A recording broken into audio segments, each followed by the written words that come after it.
في فيرس مش معتاد انتشر في قاع الهامور، واللي بيتعدي بيه بيبدأ يضغط ورا بعضه لدرجة إن جسمه يتبهدل من كتر الهبد. بعد ما سبونج بوب اتعدى، ساندي قررت تعزله وتعالجه، لكن مفيش طريقة نفعت. واتضح في الآخر إن كل ده بسبب تنين صغيرين مستخبيين في أوضتهم وبياكلوا من غير ما حد يعرف كيس شيبسي بالشطة الحامية، ودلقوه كله في بقهم مرة واحدة. ومن غير ما يعملوا حسابهم بودرة الشطة اتفاعلت مع الجو وطلعت غاز بيعدي وبيسبب ضغطة مش بتفصل. وبذكاء استغلوا الهواء وطيروا الفقائيع دي لبعيد. وفي اللحظة دي سبونج بوب كان معدي بالصدفة وبلع الفقاعة جوه بطنه وبقى أول واحد يتعدى.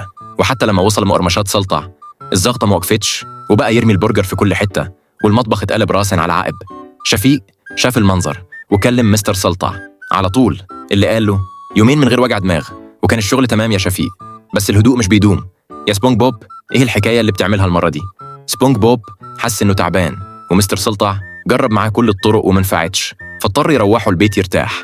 وأول ما خرج عدى مستر سلطع بالغلط وبدأت تظهر عليه الأعراض، فجرى لمدام نفيخة عشان تهون عليه.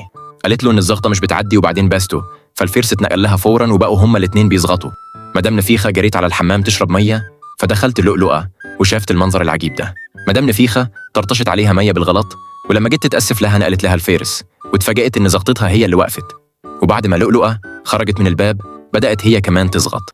الفقاقيع طارت مع الهواء وقناديل البحر نقلتها لفقاعة، اللي قال الزغطة دي بوظت مجلتي الغالية. ورد عليه واحد تاني على أيامي الزغطة كانت تشقلب الواحد وتجيب عليها وطيها. وبسرعة الخبر وصل للتلفزيون، والفقاقيع مشيت في أسلاك الكهرباء.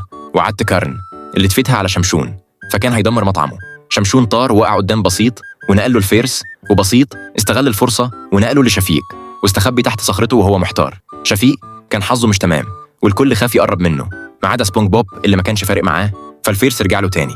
في النهاية ساندي أخدته غرفة العزل وبدأت تزغزغه، والعجيب إن الطريقة دي جابت نتيجة بجد.